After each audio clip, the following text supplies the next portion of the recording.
Hello, I'm Mark Kermode. I'm very pleased to be joined by the writer and director of Bait, Mark Jenkin. Mark, hello. Hello. So we're going to do a commentary, talk about the film as it plays. Whilst the titles are on, just tell us a little bit about the background of where Bait came from. Well, this is a film that has been in gestation for a long time. I wrote the original draft of it in 1999, or had the original idea then. First real draft was 2002, so it's a project that's developed for many years. It was originally a found footage video diary film and has turned into something very different. I mean, I wasn't trying to get it made for that entire time. It was put on the shelf several times. Who's the guy that we've just seen walking along? So that is Edward Rowe, known in Cornwall as Kermode King, he's a stand-up comic, I suppose is the way he's best known back at home. But also a quite experienced theatre actor as well. But yeah, Kermode King for a lot of people, but through the sort of success of the film, I think he's been moving away from that persona a little bit. And where are we here? This is Charlestown. So this is harbour on the south coast of Cornwall, this is the outer harbour. There's two harbours there. There's an inner harbour, which is quite often used as a location for period drama, things like Poldark, and all the way back to things like The Eagle Has Landed. It's filmed there in the inner harbour, and we're in the outer harbour. That boat's the Buccaneer, which is a working fishing boat from Mevergizzy, skipper, a guy called Johnny Collings. And he just sailed it round the bend from Mevergizzy for us to use for a couple of days. So you said gestation for the best part of 2 decades, and you said it began as a found footage diary? Yeah, the idea was that it was about a fisherman who picked up a video camera and decided to make a film about his way of life. And he borrowed a video camera off somebody in the village and started filming his life. And as he filmed it, he realised that the way of life that he thought he was living was maybe in danger, or it didn't even exist in the way that he thought it existed anymore. And so the film was going to be effectively 2 unedited mini DV tapes of his kind of inquiry into the state of his village and his descent into sort of violence, effectively. And if you were first thinking of this in 99, so that's immediately post-Blair Witch. Is that where that came from? No, it was pre-Blair Witch. 99 is post-Blair Witch, Mark. The idea I had then was before. I actually I had the idea for it, and then I saw a film called The Last Broadcast. Oh, yeah, which is pre-Blair Witch. Yeah, and I went to Lux when it was in Hoxton Square, the cinema there. Oh, wow. And the filmmakers were there, and I met them. And I think that the whole thing with Blair Witch was blowing up there. I don't think it was out over here. But certainly everybody was talking about Blair Witch Project and not about The Last Broadcast. No, in fact, because The Last Broadcast actually generally only got seen in the wake of the Blair Witch Project as the film that had come beforehand. I remember reviewing it for Sight and Sound when it came out. Right. Yeah, I mean, we watched it it was being beamed over from some small room in the middle of America somewhere. Wow. And there was a satellite dish on the top of the Lux building in Hoxton Square. How amazing, because so few people saw that film. Yeah, I really loved that film. Yeah, it's very interesting. It very, is. very interesting. I think it unravels a little bit towards the end, but it was very creepy, I thought. Okay.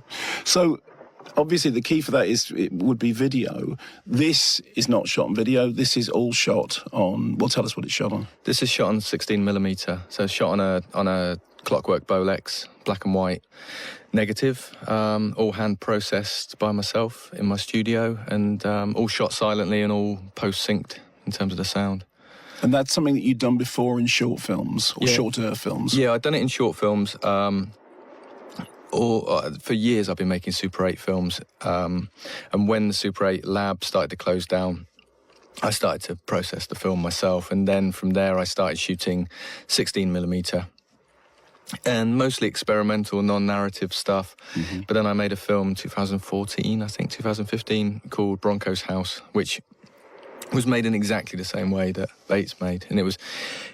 I sort of say it as a dry run for Bait, but it wasn't really. I wasn't really thinking of making Bait in this way at that time. But once I'd made Bronco's House and I felt it worked, and I'd loved the process of doing it, and I'd kind of taken the risk with Bronco's House, because everybody said you're mad to try and shoot a narrative film on a hand-wound Bolex, hand process the negative, and then post-sync it all. The most common response was why? And my response was always, because it's fun, and you've got to have fun when you're making films, because else it's a nightmare. So, yeah, Bronco's House, I was happy with the results. It was a 44-minute long film, so it was so uncommercial in terms of its length. So it didn't get screened a lot. Yeah, we didn't even submit it to a lot of festivals, because a lot of the festivals were saying short films was anything under 40 minutes and feature films was anything over 45 minutes, and we had a 44-minute long film. So you deliberately made it in exactly the wrong length. So it technically didn't even exist once we'd made it.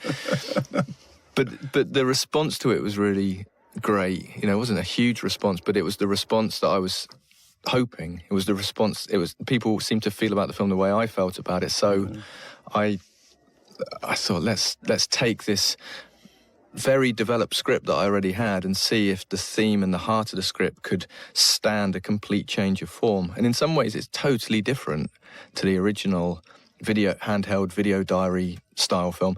But in other ways, it's very similar, because it's putting form at the forefront. Yeah. It's a different form, but it's still all about form. We'll come back to them. Tell us who it is that we're seeing, the new characters that are arriving here. Okay, so that's Mary Woodvine, who is my partner, very experienced theatre and TV actor. And just say that's Lynn Waite, who's one of the actual producers of the film, in a little cameo. Everybody involved in the crew. Everybody did everything. Was in it, yeah, sometimes more than once.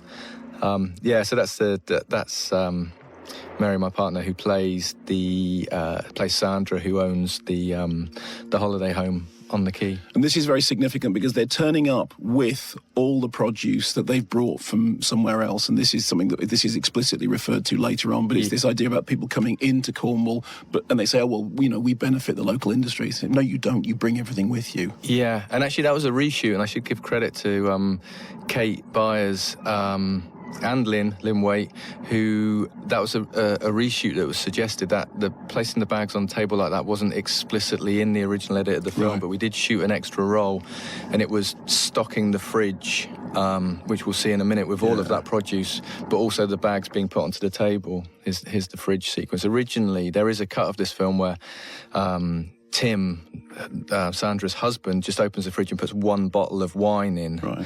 And it was very much from the male point of view, where all he cared about was he was on holiday. He just wanted to cool down the white wine so he could have a glass of wine. But actually we switched it so that she was stocking the fridge. So it was a sort of maternal, domestic scene, which was very familiar to everybody, but it did have this little undercurrent that could be called back to later on. Because what they're sticking in is Prosecco and fancy produce. And leisure food. Leisure food. Okay, so who else are we seeing? Okay, yeah, so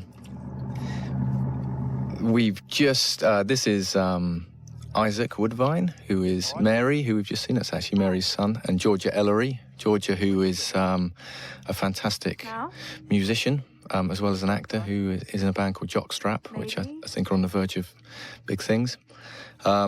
Isaac is, like I say, Mary, my partner's son. He was, for a long time, been lined up to play that role, really. And how did you go about casting this? I mean, it's a very sort of magpie-ish like casting, isn't it? You see somebody you like, something about them, and you get them involved. Tell me about that. Yeah, well, it's to do with aesthetics for me, the way people look, because I post-sync everything. The actual dialogue is not recorded until the film's been made, so it's very important to me the way people look and the way people move. So quite often I will cast on that basis, and then I'll meet the people and chat to them and make sure they've got an understanding of how they can portray the character. But it sounds really shallow, but I do sort of judge books by their covers. But I mean, somebody like Isaac has got such a fantastic look. Oh, and the older guy here is Martin Ellis, who's known as Nutty Noah. Back home, he's a very famous fisherman down on the Lizard. He doesn't fish anymore, but he's the person who I cast very early on, probably 15 years ago. I met him in open casting. I already knew of him, but he came into an open casting, and the casting director we had on board at the time then just said to me as soon as he walked out after I'd done a bit of hot seating with him, just said, that's the man. And he sort of acted as the fishing consultant on the film as well. You are passionate about fishing, the craft of fishing, the history of fishing. You want to say something about that? Yeah, I mean, I've grown up around it, and I love it. I don't think there's anything else quite like it. The community, the fishing community, I think, is unique. The work is unique, because you can modernise the work to a certain extent. You can sort of modernise the job and streamline the job, but ultimately, people have to go to sea and do that physical work in the way that they've always done it. You know, you put bait effectively in the water and you try and pull out fish. And I think, so in some ways, the fishing industry is timeless, and some could argue it's stuck in the past, but I would say it's got a sort of purity and honesty to it. And also, I think the fishing industry is always misrepresented. Fishing communities, fishermen are always simplified, and then the most on film. Yeah. Well, in all media, and they're often used as pawns in other people's games. But the idea that as a stereotypical fisherman, for me, is the thing that I just find is laughable. I mean, you know, the character Ed plays here is certain tropes, certain sort of certain type of archetype. But the fishing people are so, they're individuals. You know, the most extreme people, I think, you know... Extreme? Well, it's sort of just individuals, you know, the real free thinkers, because they're people who live entirely in the moment, and they live, I mean, less so now, but kind of outside of the rules and the norms. Yeah. You know, life on a boat, especially if you're deep sea fishing, all the rules go out the window. It's about surviving and relying on each other, and I just think there's a kind of freedom to that and a strength in the community that I've never really seen on film. Is it something you've done yourself? No, not that I've done commercially, but I mean, I've fished with friends of mine, like my mate Nick Dark, the Cornish playwright, who's a big influence on me. He's no longer with us, but he was a sort of mentor. Yeah, definitely. And most of the fishing processes you see in the film is stuff that I would have, that they're fishing processes that he did, right, that I helped him with from time to time and sort of learned how to do from him. So shooting the bass net on the beach, shooting the lobster pot from the ring bolt in the gully, all of that is sort of stuff that I've seen firsthand and done with him and with others subsequently. Describe the couple for us. Okay, so Mary Woodvine playing Sandra and Simon Shepherd playing Tim. So it's funny, everybody always says they're from London. People write about the film, but I've never said where they're from. But apparently they're Londoners. Apparently, and they've bought this. They've bought this house as a bit of a getaway. I imagine for him it's for the stress, to get away from the stress of whatever his job is, and for her it serves as a business that she runs. Now the kids are old enough, and she's probably been. This is a key line when she says you didn't have to sell us the house, and he says, didn't I? That's become one of the most memorable lines of the film. That's the key line in the film for me, because it does. The thing is, when you talk about second home ownership, holiday homes, everything like that, and the housing stock moving from local people to incomers, and how problematic that is, there's a very easy argument for people to say, well, who sold those houses? And it's absolutely right. You know, a lot of it is sold by local people selling the house to people moving into the area who might not be using those houses. So that's absolutely right. But what I wanted to highlight was the complexity of it, and for him to ask a question at that point and say, you know, the backstory for me in that scene is that the two brothers have been left that house when the parents have died. So what do? They're not going to live in that house together, so they sell the house, and because the market decides, they sell the house to the highest bidder, and then they both buy their own houses up the road. So, I mean, you know, for that line, I think he's saying it to himself as much as to her, I think. You know, and that's the point of the film. For, pardon the pun, it's not supposed to be black and white. It's supposed to be, you know, the drama should be in the grey areas, I think. Where's the pub that it's shot in? It's the Admiral Benbow in Penzance, upstairs in the Admiral Benbow, which is quite a local pub to me. Not a notorious pub, but everybody knows of the Admiral Benbow. I mean, it's full of maritime stuff, a lot of stuff salvaged off wrecks. So a lot of people know of the Admiral Benbow, but it's upstairs in the Benbow, and here is Sennen. So this is up the top at Sennen. There's a housing estate. Right, Mark? That's Chloe Endine, who's a fantastic local actor who I discovered through my good friend Simon Harvey, who's a producer and a theatre producer and director who also runs a acting workshop in Truro, and she came through that workshop, and she was on the cast list very early, once I'd seen her in a short film that she'd been in. It is a brilliantly cast film. I mean, it's, every face stands out and you know every character from watching them move. Do you want to say something about the post-syncing process, just in case people don't understand what that involves? You shoot the film completely silently. You don't record sound on set. Yeah, no sound recorded. So they're obviously saying the words, and their mouths are moving in the correct way, as you can see here. But all of the dialogue that they were saying at this moment when the pictures were recorded is just lost in the wind. And what I have, once I've processed the negative, is silent footage, which I do an edit based on just lip reading what they're saying. It's interesting because you said that's the gag about it's been modernised, but it's got all this stuff over it that makes it look like I've got a sex dungeon. Yeah. Sorry. When I've been screening this film at festivals and the previews up until the film got released in the cinema, this is the moment I stay in the cinema until. So I'll watch the first 17 minutes or whatever it is, and then I'll know how the Q&A will be afterwards based on how much of a laugh that line gets.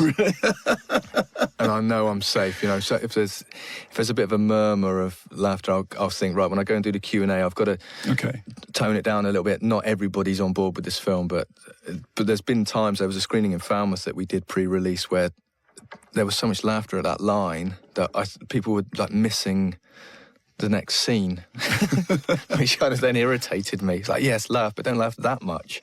Well, you and I did a Q&A in New Lynn, yeah. and we could have, the audience questions could have carried on for 2 hours afterwards. And even before that, when you couldn't be more home territory than that, you were nervous beforehand. It's like every time you were nervous and you said to me that you were more nervous about watching it play in Cornwall than anywhere else because you said the audience actually know. Yeah, definitely. I said it before. It's very. I don't mind whether people like the film or not, because there's so many variables whether people will like it. Even down to whether whether somebody in the audience is hungry or not, or has just had an argument with their husband or wife or whatever. That's going to affect how people enjoy the film. So there's no control over. That's an archetypal shot that was used for I think one of the advertising images. Beautiful shot. That's lit by my very good friend Colin Holt. Who worked absolute wonders on this film. We had three lamps and a reflector, and we lit pretty much every shot, even the exterior. So this was very low light at dawn. It's just gorgeous. Yeah, and so the backlight is the sun, and then there's a kind of fill light, which actually doesn't make any sense if you really look at it, because the fill light's coming from the other direction. But I loved it. I love the artifice of cinema that makes it's so artificial that it looks realistic. Is there a particular significance in this, in the Gills tangled in the... It's just what I'm trying to say in this scene is that these things that a fisherman makes look so easy are actually really difficult. These are things that have to be learned through repetition over and over again. And so that's why at the end of this scene where the character of Martin gives him a little smile and say, that's your first step. You can get these bass out of the net without tearing the net or tearing the bass too badly. Yeah. And he recognises it as well. Neil, this character, he's a fisherman now because he's just taken the fish out of the net. And so this final shot, bang, that's his fish. That's the one he did. And then in contrast, you've got, and this is quite often that shot gets a laugh, that reveal. But Joan Jacobs, who also a Cornish actor, he's one of the more Cornish people in the film, but playing one of the non-Cornish characters. And again, I saw him in a couple of theatre pieces, and he's just got such a great face. There it is. And I thought he could play with that character really well, because he can be quite unlikable, but because of his age, I think you kind of forgive him and get a sense that he's going to learn from the experiences that he goes through in this film. So I kind of felt I could push him a bit further in terms of being a bit of an idiot. Well, one of the things you said that you didn't want to do was to caricature anybody, because you said if it was just simply that the incomers are laughable and dislikable, then you'll lose half the dramatic punch. Yeah. I mean, it just becomes a bit brainless. And I mean, I think the idea of these characters is that they're a family and they're trying to do what they think is right, you know, and they're quite a loving family. They're quite dysfunctional, like most families are, but they sort of rub along, and they're kind of a group, but they're also individuals, and they've got their own idiosyncrasies. But ultimately, they've come to this place because they think they love this place, and you know they do obviously get something out of it. Yeah. And their intentions aren't bad. They're just coming from a different angle than 30 quid. A character like Martin is. This is Stacey Guthrie here, who's a brilliant Cornish artist, a really good friend of mine. And again, she was somebody who was quite early on the cast list. And she was a little bit unsure about whether she was going to do it or not, but she took the leap, and I think it's brilliant. I think I love that character, because as the film continues, you know, she's quite a kind of conflicted character in a lot of ways, because she is a local, but she's working in the tourist trade, but she's also got this link to still very much the community. I imagine she was probably at school with Martin or Martin's older brother Stephen, so she's part of this gang. So you've got her life here at the back door of the pub, which is one thing, but then her life serving at the bar, which is something else. So that was very... This here is the lady with the baby, that's May Voog, who is actually Mary's niece, and that's her baby and her partner, Morgan. And May's also the production designer on the film. And actually, the baby there is Ennis. And when they walk out the front of the house, that was second day of the shoot, and he was a few months old. This scene here, when they get back on the back, was shot a month later. So he's actually... Completely he's about 20% older in terms of his life. So I think that's, you know, there are a few continuity errors in the film, but his age is one of them. Thank you. Now, one of the things that you'll notice as you're watching the film is that there are grains and flashes. We saw at the end of one reel, you know, we get a kind of a light flash. And you said that at some point somebody had said, oh, it's, you know, has he done that stuff digitally? And you said no, everything that you see in terms of the scratches, the imperfections, they are absolutely natural imperfections. Yeah, and it's as I've said to people before who've said, oh, I like the way you added all the scratches in. Some people think it's done with After Effects, and I don't even talk to them. Some people think that I've done it deliberately in the processing, which I can understand, but then I have to tell them, no, this is my very best attempt to process a clean negative. This roll here, I clearly was wearing a woolly jumper when I processed this roll, because you can see... Oh, that's what gives you the... You can see clothes fibres there. Wow. These ones, that's off a jumper. It's got to be. There's a scene later on that I'll point out where there's pollen on the emulsion, which is when I left the film to dry in the studio, and I think I left the door or the window a little bit open, and pollen came in and dried on the emulsion. And when that happens, do you see it as a happy accident? As long as I know why it happened, I love it. If I don't know why it happened, it drives me mad. I didn't know what the pollen was for a long time, and I hated it. And then as soon as I realised it was pollen, I was like, oh, it's brilliant. I love it. And then I've done it again since. You are quite particular, aren't you? I'm saying this politely, but you are. You're a stickler for detail. Yeah, I am. But sometimes I'm really not as well. Sometimes I'm, what's the word, quite shoddy at times as well. And in fact, there's a name drop coming here, but my friend Andrew Cotting describes himself as a shoddyist. And he said to me, he said, you're a fellow shoddyist. And I think it's sometimes I think I am a control freak, but if I use shoddiness in a controlled way, I'll let things be a bit ramshackled. But there's the pollen. You see Oh, the that one? was it. That's pollen Look there, at that. Yeah. And it's that's just on because one roll. And it's because you left a door or window open and the pollen came in from outside. Yeah, I was trying to process 5 rolls a day during the week, and then at the weekend, if I had a spare few hours, I would go and maybe do 1 roll to try and get ahead for the next week. And I think I'd just done 1 roll, and it was a weekend, and I was probably sat out in the sun at the studio, and the pollen came in. That's how I think of it. And just so everyone understands this, you hand process the reels of film yourself in your studio in Newlyn. Yes, yeah, 5 kilometres worth.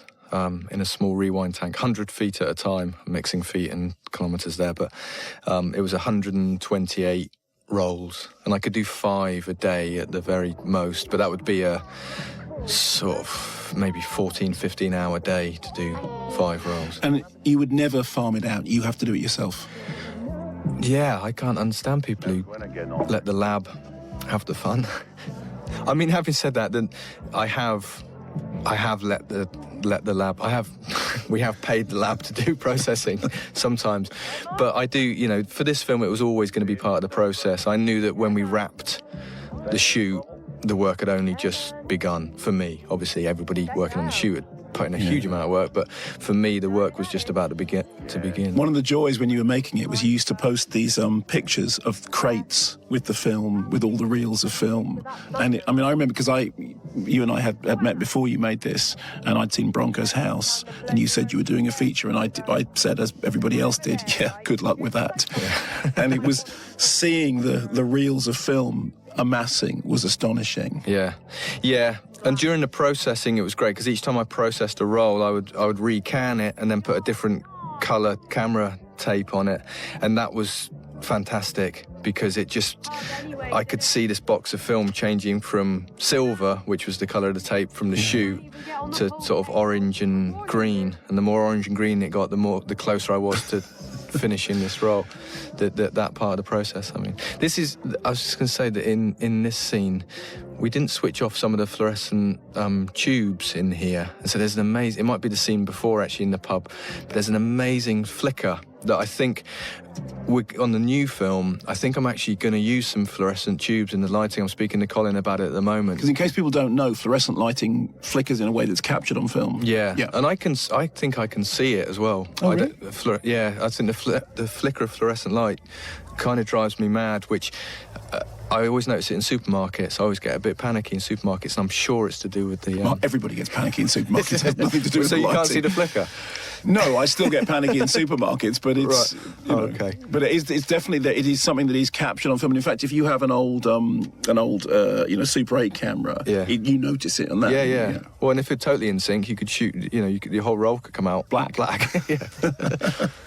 Yeah. So this is a really key scene as well. In fact, when my sister Susanna saw this at the Newlyn screening that you were at, this was the bit that she pointed out in the Q&A as being the bit that really reminded her of growing up. These beach parties that we'd have, like growing up on the north coast of Cornwall, where in the summer you'd follow the flames down to where this party was on your beach and sit down, and then you see people's faces lit by the flames. You look around and realise, I don't know anybody here. This is my beach, but I don't know anybody here. But everybody there does know each other, and so this is a key moment where the character of Neil here just sort of gets up and leaves because he's the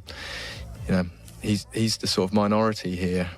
So this is something that has a particular resonance for you. It does, and it wasn't really until, it must have done when I wrote it, but I'd kind of forgotten about how key this is. But several people I knew, like my sister, obviously, and old friends of mine pointed out this scene being very resonant, and it took them to point out to me to sort of to kind of point out its significance. Do you feel very protective of Cornwall? In some ways, but protective is a weird thing these days, isn't it? Because I don't want to promote the idea that Cornwall shouldn't change. It should just be Cornish people, and because you get into very dangerous territory, and a territory that I despise. What I'm quite protective of is the way it's portrayed, because I think it's got an identity crisis, and a lot of that is through its portrayal on film and television. But for me, Cornwall is ever changing. It's evolving. It's always been a place that has had its links have always gone outwards. You know, it had links all over the world long before it had a road. Cornish miners went everywhere else and took their trade out into the world. Yeah, exactly. And they brought the stuff back, you know. That's why we have saffron and saffron buns and ginger biscuits. And I once asked you about whether you felt, you know, Cornish identity as being profound, and you said that you never felt more Cornish till you went away. And you said it was going away was the thing that made you have that feeling of identity. Yeah, I spent up until I was about 19. I was in Cornwall, and as I got older, you know, as I was 17, 18, 19, I was desperate to get away and find out where the party was, because I didn't feel it was in Cornwall. And then as soon as I was out of Cornwall, I realised, no, actually the party is in Cornwall. I've just left the party. But then by then I'd gone through college, and I was in London working, and then as an adult who needs money and is trying to carve out a career, I then felt, oh my God, I'm stranded. I've exiled myself. I can't. How can I get back to Cornwall and live and work in Cornwall? But certainly when I was in college in Bournemouth, I was the most Cornish person in the world. I would literally play a CD of Cornish male voice choir songs while we were in a student house drinking, ready to go out. You know, and I wouldn't leave until we'd played Trelawney and sung all 3 verses of it.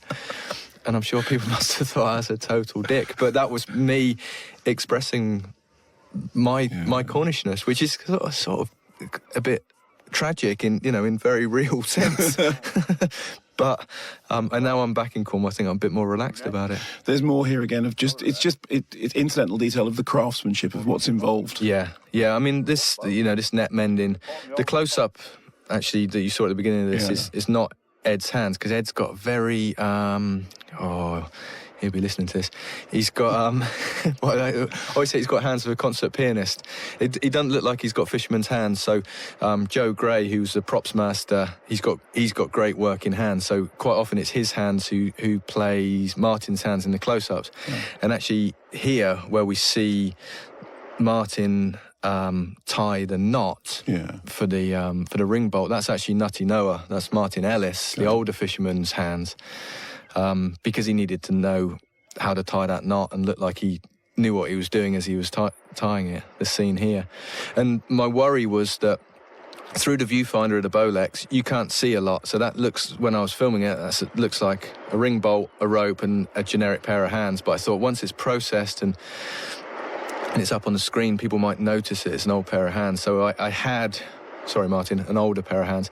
So I had the story already in my head that the hands in this scene represent the timelessness. It's all the fishermen down the ages that are tying that knot. You figured that out? Yeah, I reverse engineered it in advance. But yeah, and all of this, how you catch a lobster.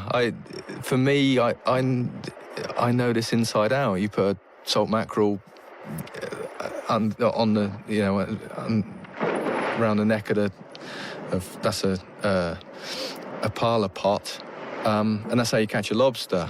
Some of this stuff was in the first edit was very long-winded, and I always intended to cut it down. Yeah. But when actors came in, specifically Simon Shepherd, who plays Tim, when he came in to do his voicing and saw the edit, he was just mesmerised by all this process of fishing. And I said, this is all going to be cut down. He said, no, don't cut any of that down. Well, I also realised somebody pointed out to me that this scene's nicked out of Withnail and I. Oh, yeah. I loved this scene. I was so proud when I wrote that. And then somebody said, oh, yeah, you took that out with Withnail and I. We should say something as well about the music, because Gwenno features in the background in one of the pub scenes, which is a song which is, it's the Bring Cheese song. Yeah, Is There Cheese? Is There Cheese? Is there cheese? If there is cheese, bring cheese. If there isn't, bring whatever's available, which I think is the translation. Yeah, roughly, yeah. And so the rest of the music is stuff that you did yourself. Do you want to say something about the creation of the score? Yeah, well, I mean, there's songs that there's songs playing on the jukebox. So we have Thea Gilmore, the Malarkey, which are a great young band from Bristol. Gweno, I'm sure I've forgotten somebody. Even Mary, my partner, her younger son, Morgan, he even programmed a song, which is the song that plays over the beach party. Oh, wow, okay. So you are literally, everything in there is kind of, everything's got a personal connection. Yeah. He made that piece of music, and I listened to it, and I thought, oh, that sounds great. I'll put it in the film. I didn't tell him. I put it in the film, and then I said to him, oh, I've put your song in the film, and he said, okay, let's see it. So I played him the beach party sequence with his song, and I thought, he's going to be so stoked about this. And I said, what do you reckon? And he went, not loud enough. And I said, yeah, but you got to be able to hear the dialogue. He said, don't matter, it's not loud enough. But my the score was, I was actually, the score, which by the time this is all finished, will actually have been released on vinyl. Yeah, so it's digitally and on vinyl by Invader, which is just, that's one thing I really didn't expect to get out of this film, was my score released publicly. And you said there's going to be a hit single in the charts. Yeah, I'm imagining it'll go to number one. The single Ringbolt Billy. But I was very deep into the editing, and I needed a distraction. All I was doing was working on the film. I was in the studio, it was winter, and I thought I just need something else creative to do that isn't the film. So I chatted to Gweno, actually, and she was using this little Korg Volca analog synthesizer, and they're quite cheap. So I thought, I'll treat myself. It was around Christmas time. I'll buy one and I'll start just playing a bit of music on it, right on cue. There it is, and putting it through some delay pedals and echo and a reverb box and an old valve compressor, and recording it to 1/4-inch tape and looping it and all this kind of stuff, just as a distraction from the film. So when I wasn't working on the film, I'd go to the studio and just do that. But it was playing in the studio, and then I started editing the film, and sort of accidentally it was laid over the top, and I thought, actually, this could work, because there was something about it that really worked for me. This is just incidentally, there's I love that shot of Martin. Yeah. This scene here was the last thing we shot on location in Charlestown. You see, it's absolutely pouring with rain. This was shot a long time after all the other shots in this scene, and it was the one thing we had to get before we left, and we sort of had half a day, and it was raining, and we thought we'd wait till the end of the day, and it just got heavier and heavier, and so it was almost dark by the time we shot there, and Colin, who lit it, ran this one blonde lamp right across the beach on a huge cable, and we just fired as much light as we could, and we all went away really despondent, thinking that's never going to work. But looks great. It did, yeah. Also, it's worth referring back to the pub scene that we saw before. There's a kind of frenetic editing happening in that, which is at a slightly different pace to the rest of the movie, and it was almost it's a kind of. There's almost a slapstick comedy element to the way in which you've cut that scene. Yeah, well, it was. No. Sorry, I'm just going to say one thing here. Looking that way. The bloody street. Looking into the house, that's a house down near St Ives. Looking the other way is Charlestown. That's a fake doorway he's stood in there. I just want to mention that, because the art department, who worked on a very limited budget, created this amazing doorway for the quayside, because there is no house actually next to the harbour there in Charlestown. And it's now got to the point where I can watch the film and I forget my suspension of disbelief. Until you said it, I never knew that it wasn't there. Yeah. Because it's really convincingly done, really well done. Yeah, it's I'm really proud of what they did there. Isn't going to help. But so shooting that way was at the beginning of the shoot, and shooting this way was almost at the end of the shoot. And it's one of those things where you don't know whether it's going to work until you put the pictures together. It always reminds me of there's a scene in Straw Dogs in which somebody gets shot, and they get shot up by Zena, and they land in Ealing. Right. That's where, it's a big gun. A big gun. And that the truck that plays Martin's truck there, that's Joe, who's the prop master's actual work truck. So that took a lot. You couldn't create something in the art department, it looks so much like a working truck, but it did hamper his work a little bit on the days when he wasn't on location, that he had to leave his vehicle with him. Let me take you back to what you were saying about the editing of that scene. I said it's the pace of the editing in that scene is very different to the rest of the film. Yeah, and it's deliberately so, because what's going on in that scene is you're getting a hell of a lot of exposition. So it's Liz, the character of Liz, and Martin talking about Martin's older brother Stephen, who we haven't really mentioned yet.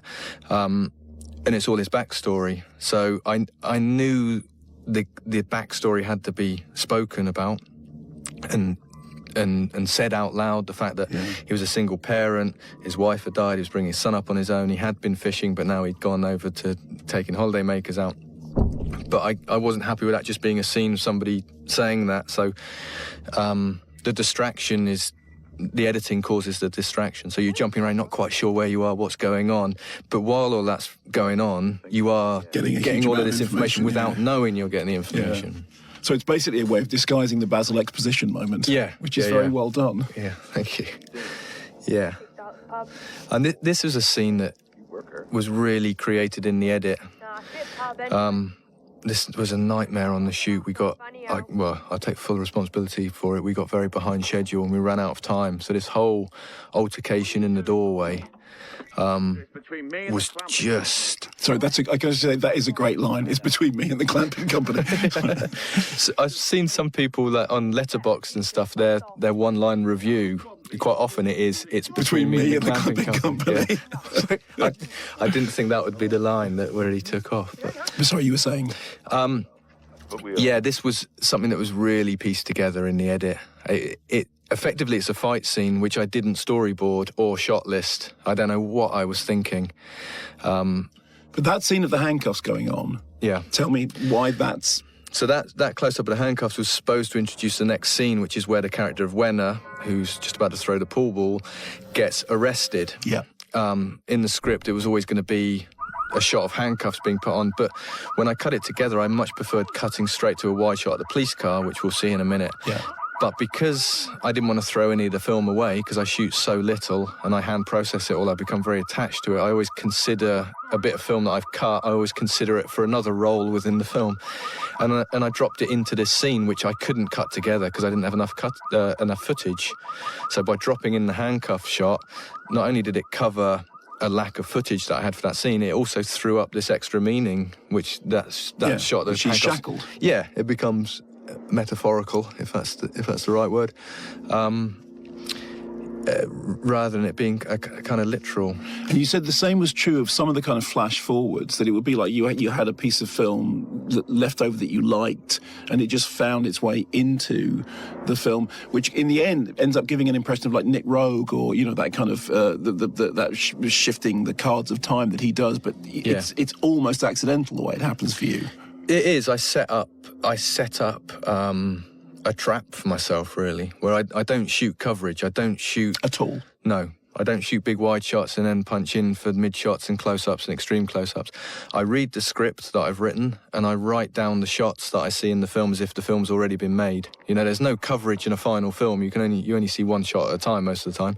So, and I just shoot the shots that I can see. So then when it comes to the edit, I realise that I haven't shot all the shots that I saw. And normally people would have coverage, but I don't have coverage. So a lot of the shots that... the beginning and ends of roles that I've just captured become cutaways to cover my mistakes, really, but they're deliberate mistakes. I set myself up in a way to sort of fall into that trap so that I can remake the film in the edit, which I think is the most important version of the film because it's the one that everybody sees. This is a scene which has stuck with many audiences. Tell us about this. This is a scene that's based on true events. Oh, really? Is that the way to say it? Yeah. Yeah, I mean, I think if you were going through the film, this would be one of the most ridiculous scenes and the most caricatured, perhaps. But actually, it's the closest to real life. This is somebody did lean out of a window and tell some fishermen that they shouldn't be making that much noise in That's the... what he said, I think it's illegal. Yeah, yeah. Which is always that urban myth, isn't it? You can't make that much noise before 8 o'clock. That's right. There's a law against it. Go and tell the bin men that. Go, you know. But again, this is...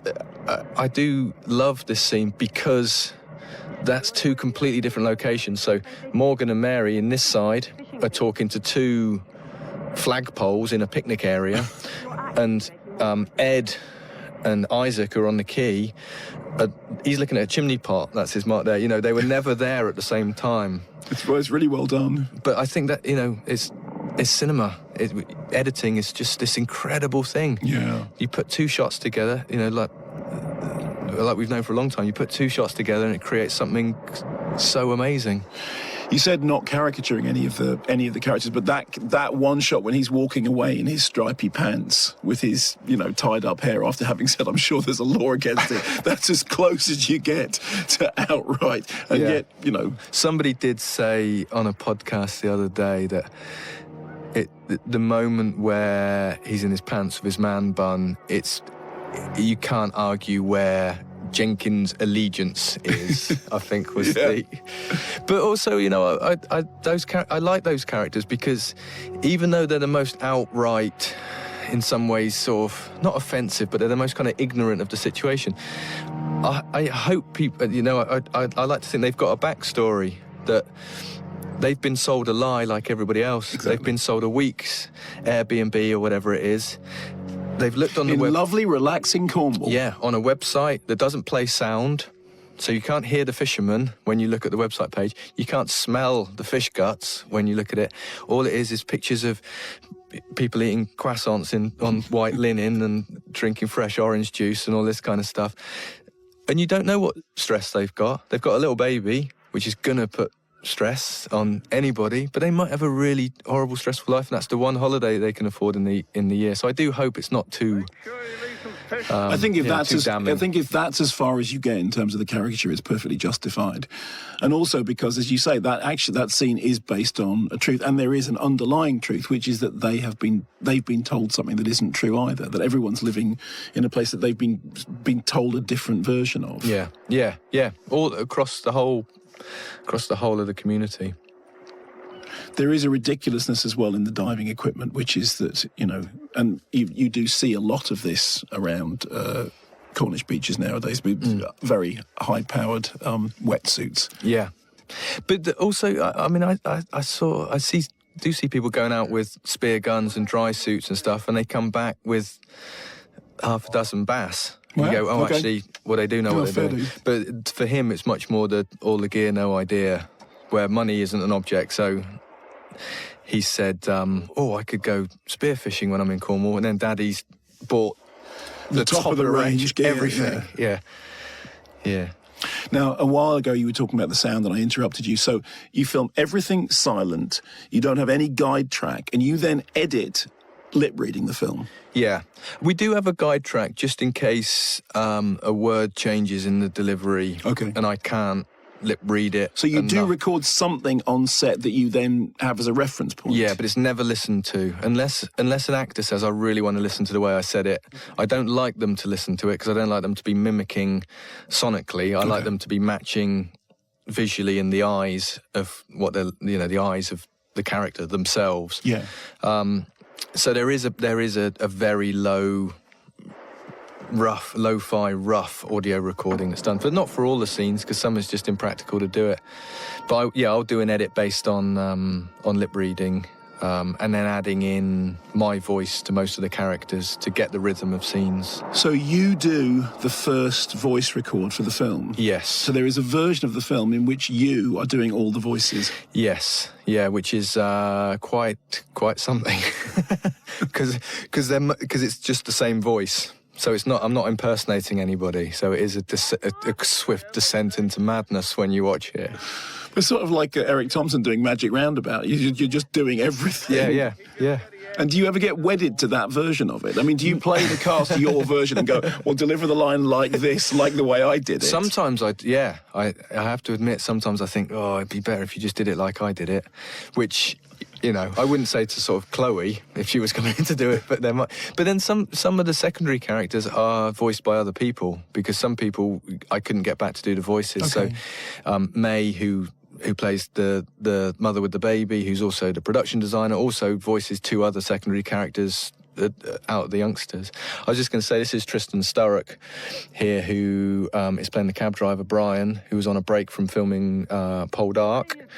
And the car he's sat in is actually Martin Ellis, Nutty Noah, who plays the older fisherman. Yeah. That's actually his car, because life imitating art, when he gave up fishing, he went and became a cab driver, and that's actually his car with his phone number down the side and the flag of St Piran, the Cornish flag on the bonnet, which I don't think we quite see. But sadly, that car is no longer with us, or no longer with Martin, so I'm very pleased that it's been immortalised here. So you mentioned Poldark. Obviously, there is filming that goes on in Cornwall, but the thing that I think everybody commented on with Bait is it feels authentically Cornish. How do you feel about the other stuff that's shot in Cornwall? You've kind of implied that you think that Cornwall has not been well represented on screen. Do you want to say something about that?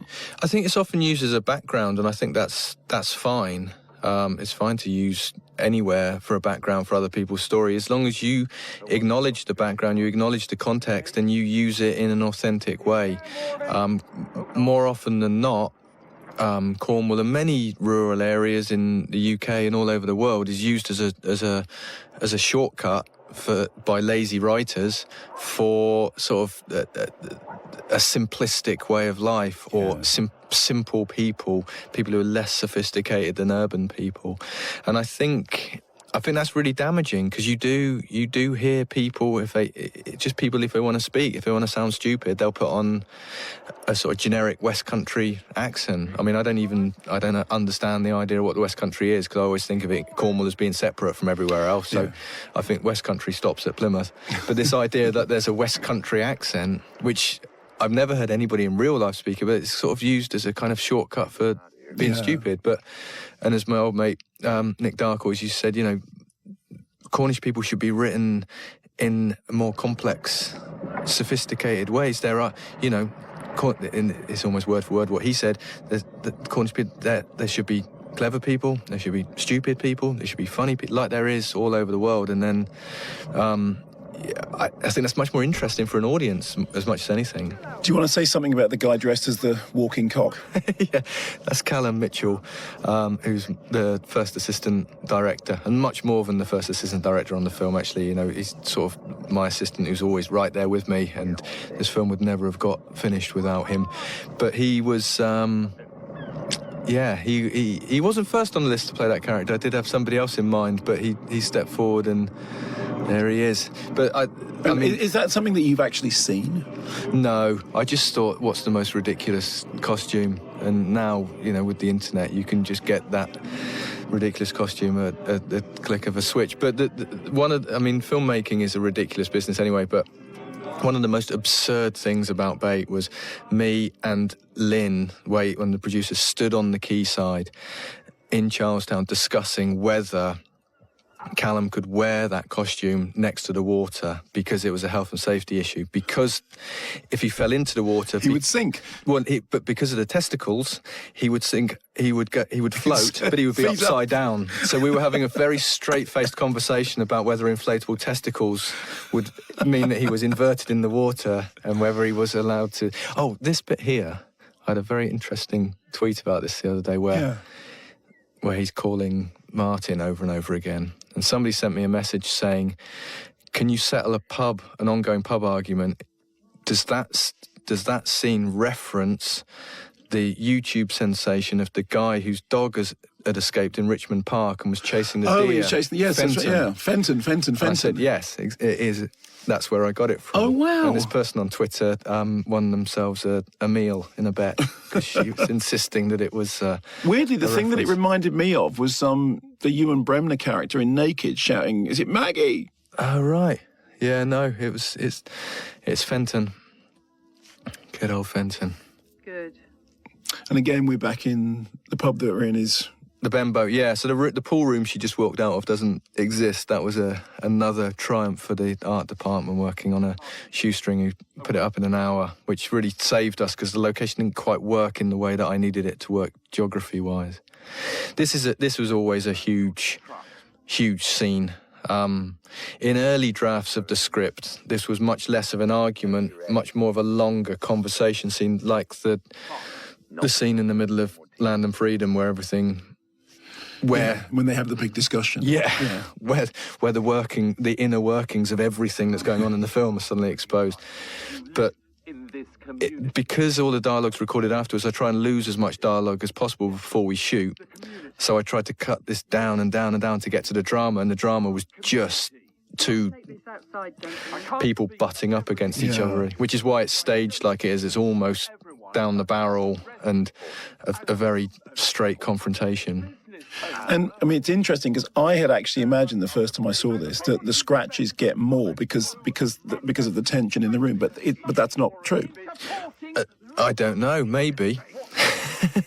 Maybe the hippie in me believes that the emulsion does react to the energy within the room. But it is interesting that at the point that it becomes particularly heated, it almost looks like you've deliberately... Well, to be honest, it could be because I was having to change the role every 2.5 minutes. Shooting a scene like this, I was having to change the role after each take, pretty much.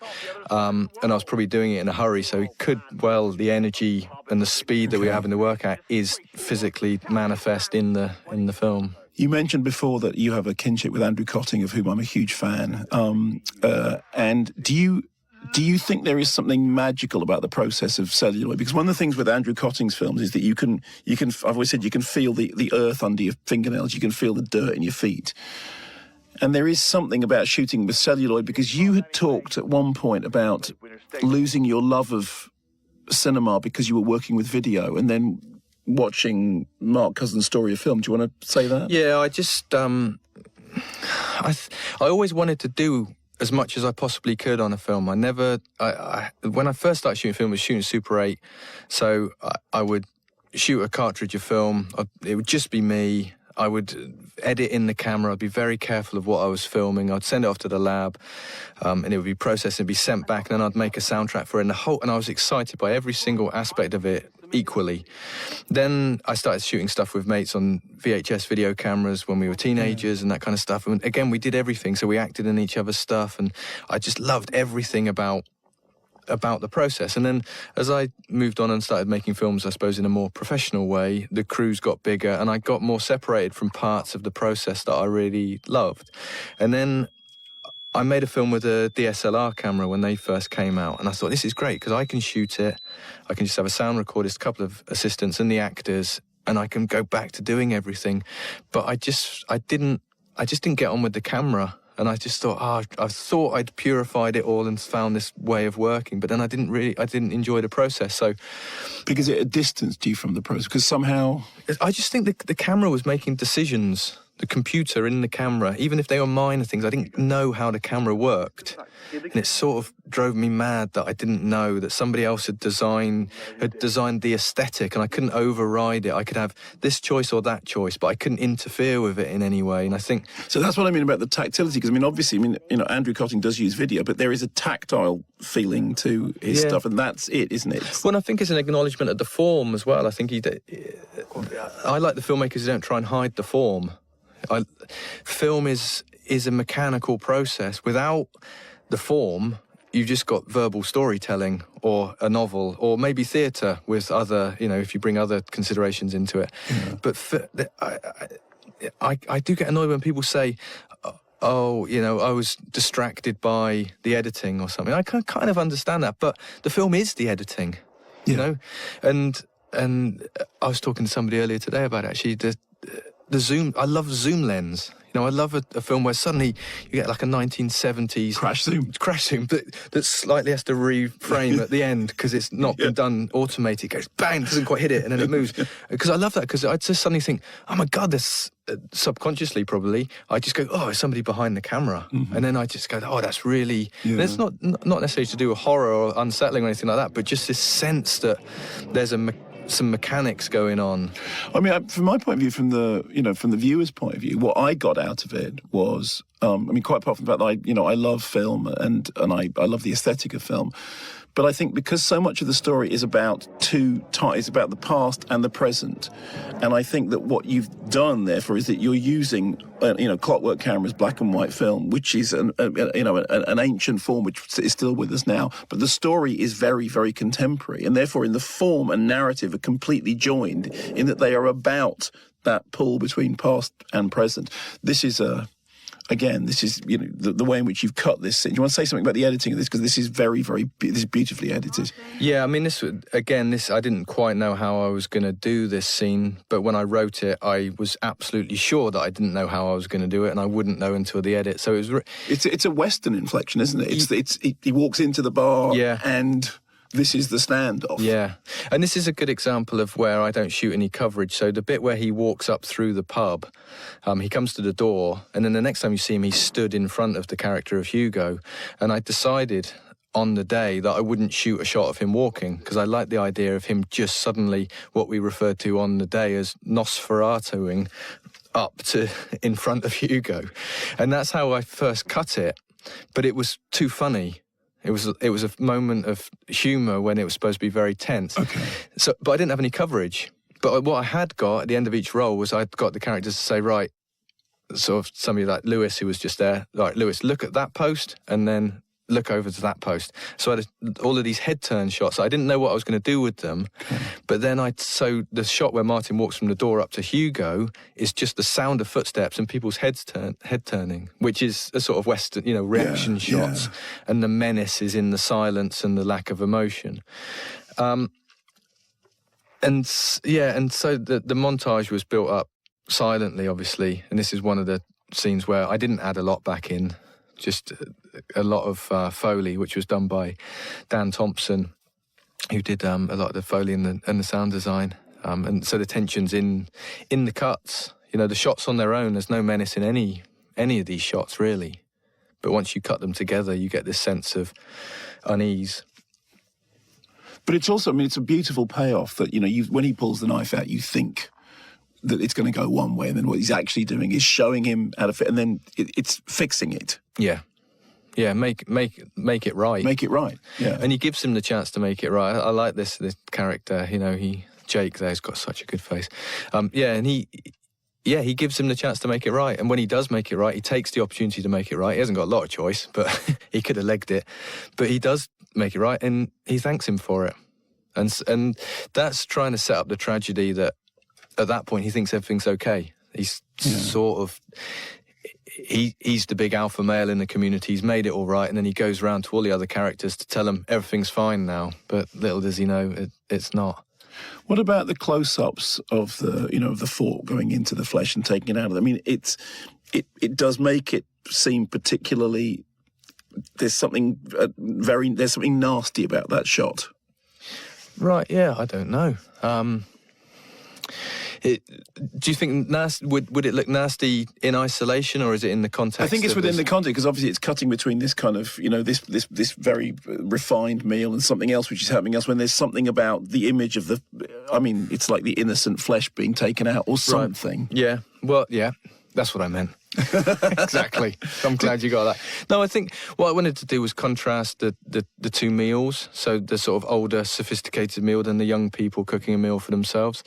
But before that, we'd seen the lobster alive. Yeah. And so, there is a sacrificial thing going on in there. I eat lobster, I eat fish, so it's not but there is something in the narrative of the film which is about something being sacrificed. Yeah, absolutely. And the sort of the ruins of the fire and the lobster carapace in the flames. Yeah, this is always an interesting bit for me. All these figureheads in the pub, which I never noticed when we recce'd it. I never intended to shoot them, but I just quickly got cutaways at the beginning and end of each roll of film, bits of film that I didn't think I was going to be able to use.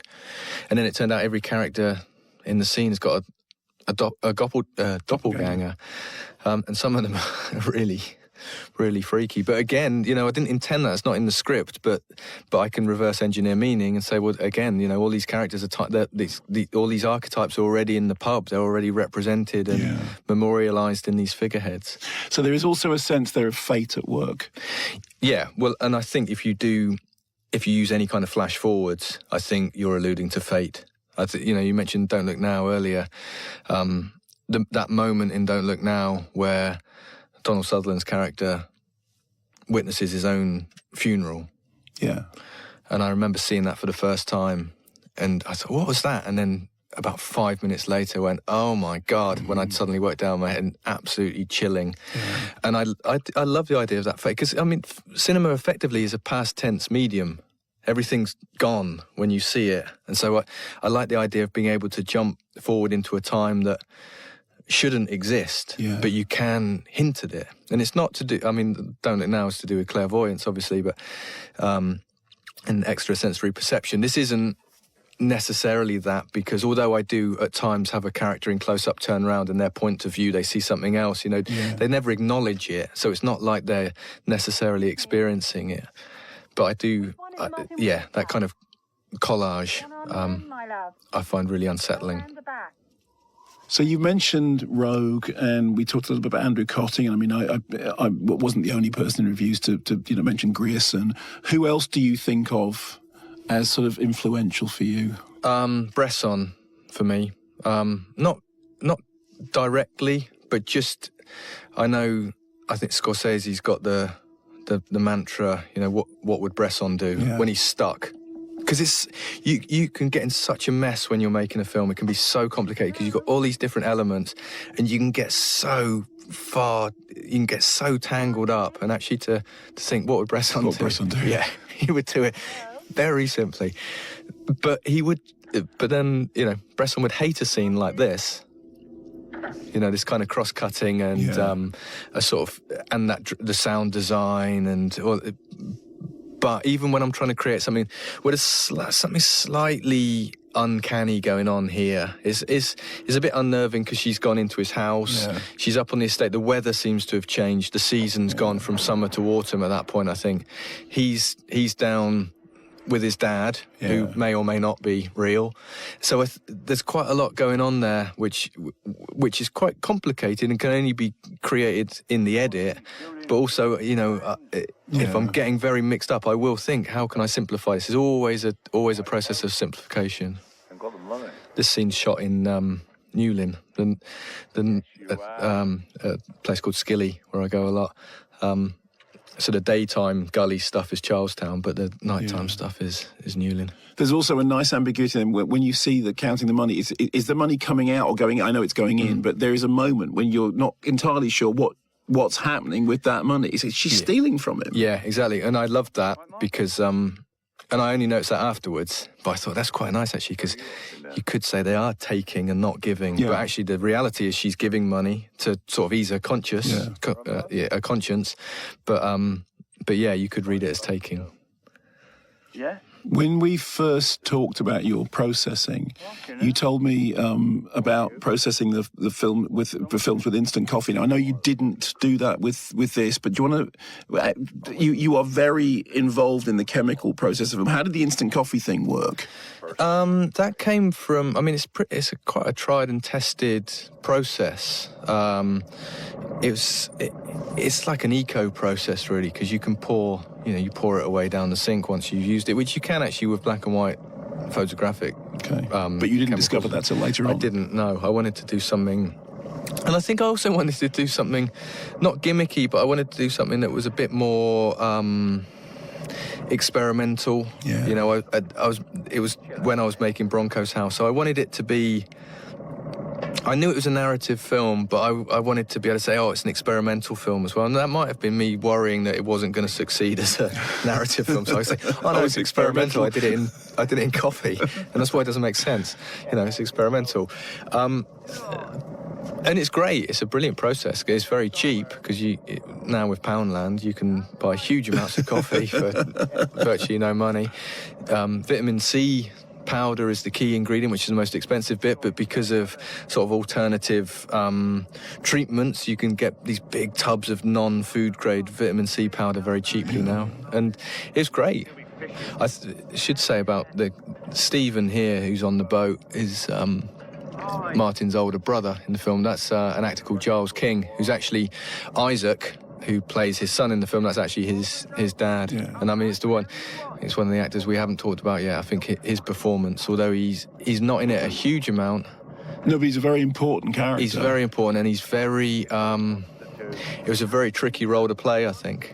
And I just think it's a staggering performance, really. Tricky because it's the less sympathetic of the two brothers. I just think he's got less time to do what he needs to do. So each of his scenes, he's doing something slightly different. And he's one of the characters, one of the actors that it wasn't until I got into the edit, I thought, oh, he's doing that there. And thank God he is doing that, because that's now making that scene work. When I was with Ed, I always knew what Ed was doing. We chatted about it all the time. We'd spent a huge amount of time together doing the post-syncing the dialogue, because he's got so much dialogue. So me and Ed were always sort of in sync. But with Giles, I didn't speak to him as much. But he's very experienced theatre actor, and has also done films as well. Yeah. And it was some of the subtle stuff and some of the stillness that when I processed the footage and saw it back, I suddenly realised what he'd been doing. Georgia Ellery is another person who I can't claim to have understood everything she was doing or take responsibility for all the great stuff she was doing until I saw it in the edit. One of the things that I think is really, I mean, I love the film, and I think it's one of the defining British films of the decade. But one of the things that I think is really impressive about it is it's one thing for a critic to look at it and go, well, I love the aesthetic and I love this, that, and the other. But it's the fact that audiences have reacted emotionally. They haven't reacted, yes, you can discuss the aesthetic, but it has worked with people emotionally. Did you know that was always going to be the case? No, because I think I was so tied up in the specificity of it.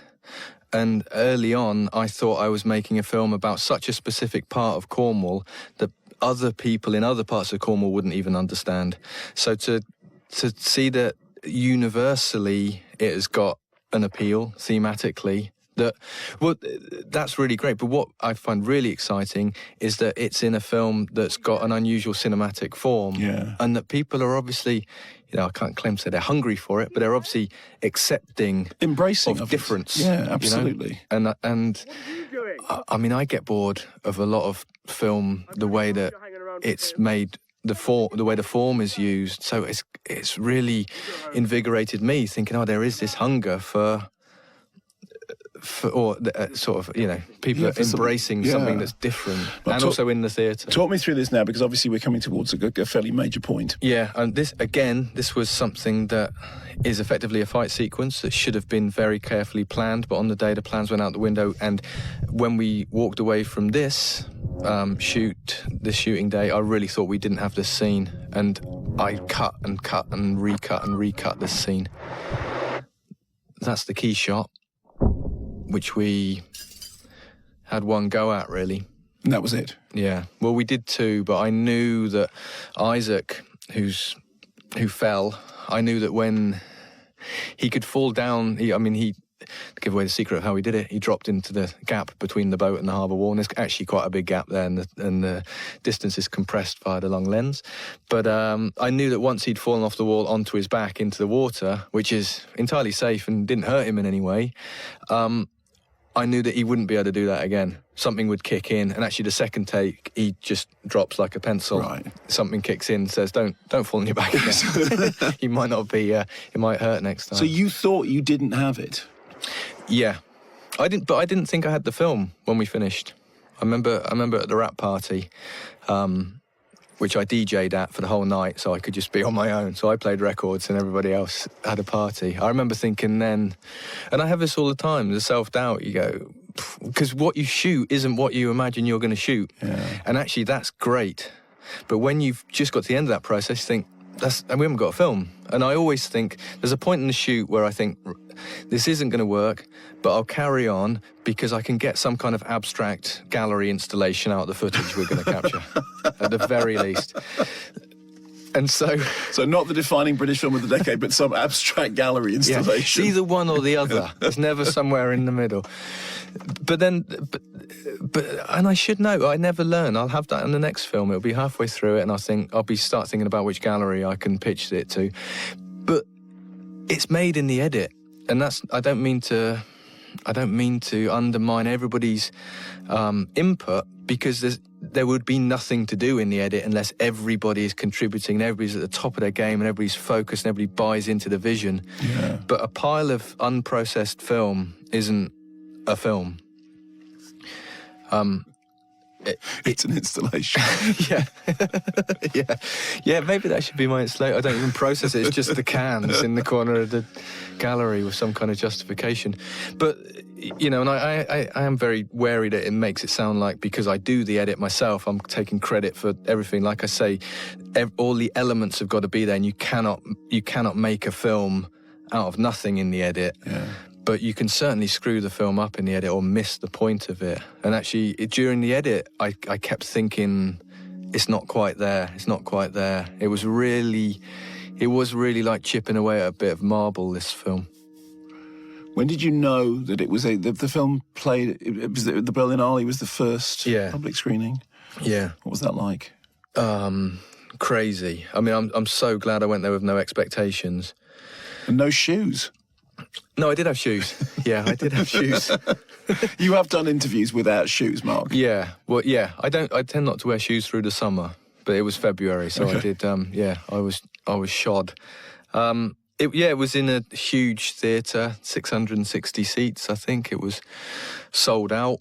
I wasn't expecting to sit in and watch the film, but they'd reserved a row for all of us, so there was a few of us there.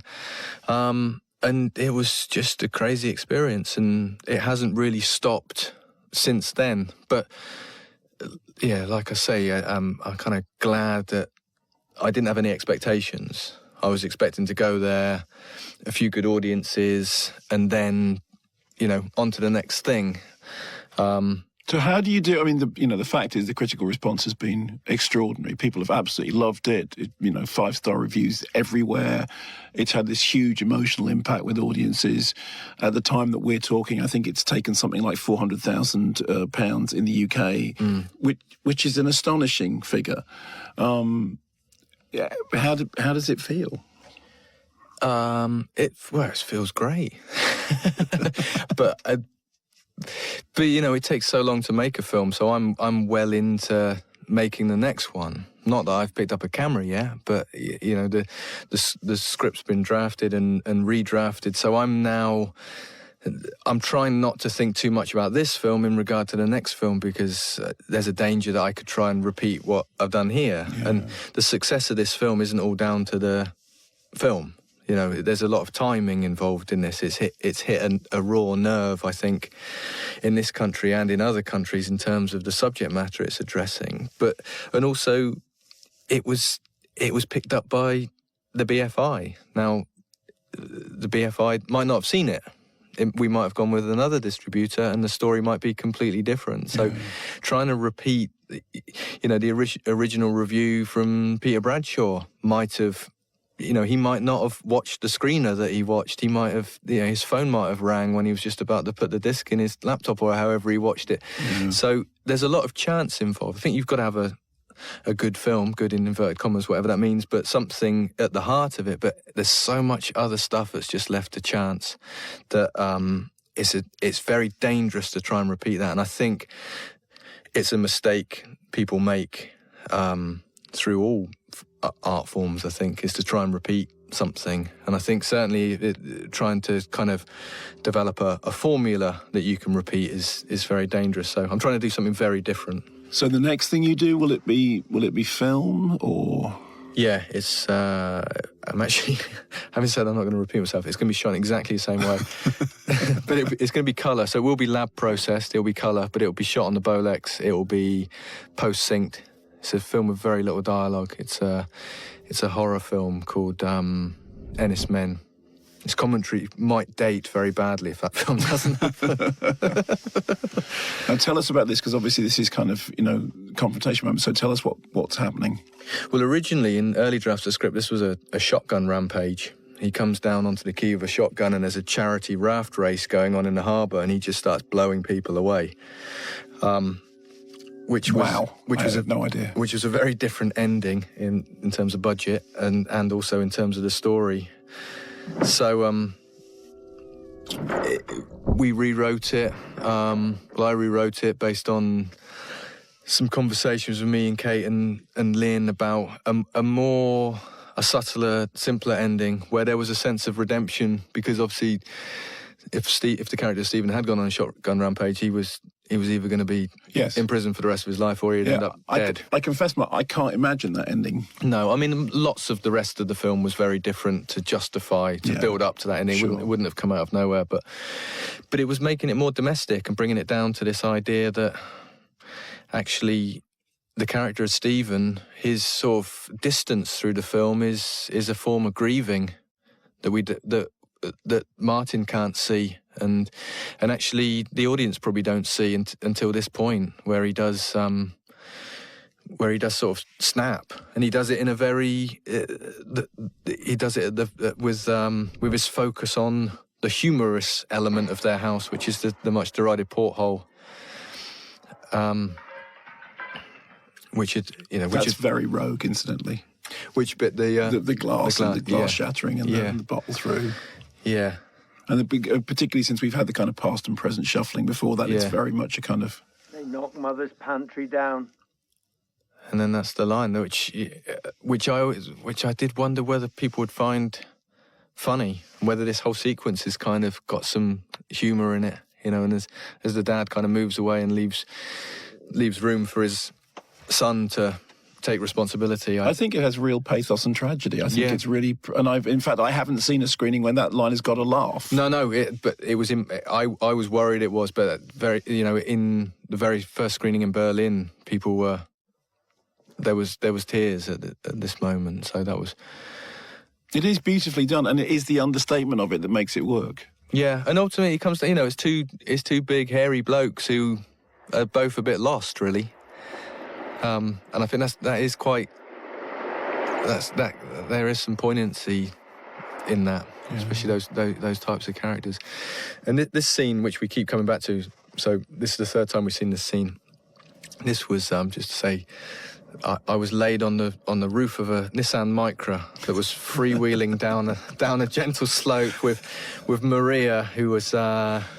On the crew, just sat in the driver's seat, applying her foot gently to the brake to make sure we didn't end up in the harbour. Because I really love that shot, and it's sort of that was the bit that I wanted to be this sort of iconic image. And but if you see the behind the scenes footage of how we did it, it's absurd. But again, there is that Western inflection to it, and I know it's a crass thing, but you and I have talked about Straw Dogs before. We all know what's good and what's bad about Straw Dogs, but the West Country Western thing, there is a Western motif that runs through this, isn't there? Yeah, well, it is, and it's a frontier. It's almost it's a frontier story, but it's also they are literally heading out into the wilderness at the moment, and there's that informs character and that informs community. They go out through the safety of those gaps there, and that they're into the unknown. And I think that's really powerful, and that's what I love about this. I love about these communities and this way of life. And it's hard, they're tough people, and there's not a lot of airs about them, simple airs, as they say, and it's it's very easy to make it feel like a Western. I think it has a kind of mythical, archetypal feel, which I think is something we definitely get from Westerns.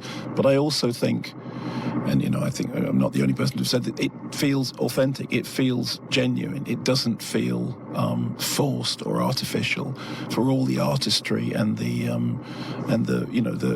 the technique involved, it never feels anything other than authentic, which I think is one of the reasons why it works so emotionally. I mean, weirdly enough, that all manifests itself as an emotional punch. You watch the film and you get emotionally lost in it. Well, I mean, in terms of the form, it's not. The one thing I definitely know is me working this way. It's not a gesture.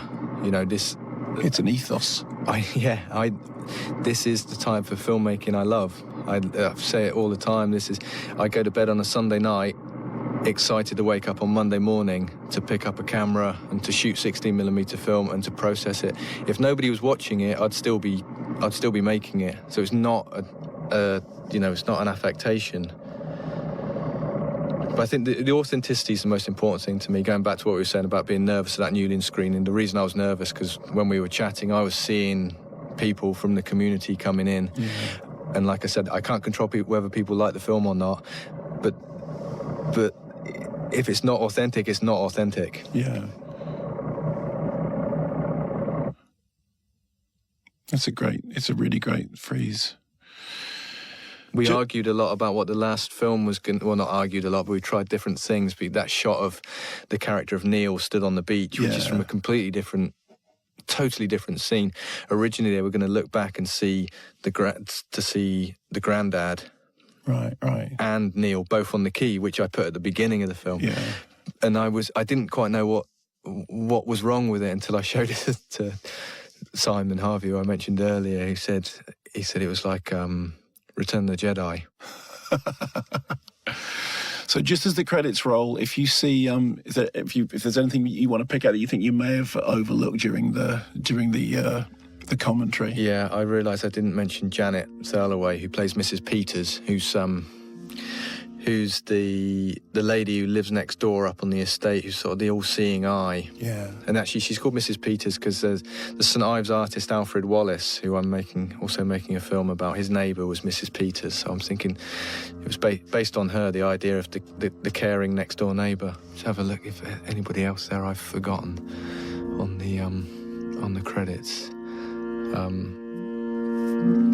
I'll just say while this rolls, the first time you and I met was because in what's now the Newlyn Cinema, which used to be a fish processing plant, and there was a gallery installation there, and me and Tom, who's an artist, had played there during a power cut, and you took a photograph of us, which you then developed with coffee, and that was the first time you and I kind of came into contact. Yeah, I just found this roll of film that I'd taken during that exhibition, and I think there was 2 photos of you, and one of them just was I was kind of crouched down quite low in front of you, looking up into the corner of the it was an old smokehouse. That's right, yeah. And it was this, and I think it was actually you were playing in the ice chute, what used to be the ice chute behind, and I thought, and you were playing your...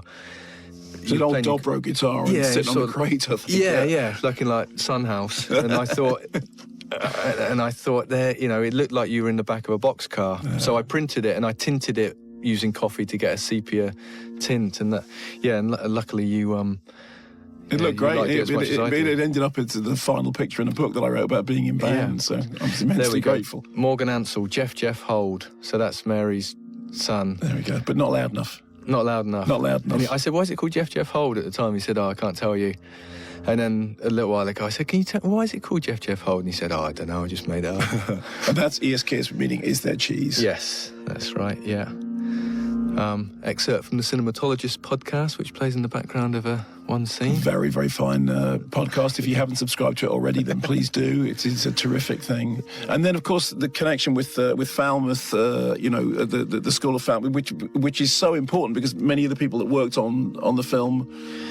We had some graduates on the film. So Dan Thompson, who worked on the sound with me, was somebody I mentored for their 3rd year project at the university when I was doing a bit sort of associate lecturing there. And we stayed in contact, and he worked on Bronco's House and then came and did Bait, and several others. So Laura Hardman was the a very good friend of mine who was producing an earlier incarnation of Bait, who passed away very suddenly several years ago. She was a huge part of getting this film made. And there's the to Nick Dark. the dedication to Nick, which that won't be on the end of all of my films, but take it as read. That applies to everything I do. Mark, congratulations on the film. I think it's a genuine work of art, and congratulations and thanks for joining us for this commentary, which was lovely. And I hope the film goes on to continue to find audiences who have the emotional reaction to it that I think we all have had. Thanks, Mark, and thank you very much for your support.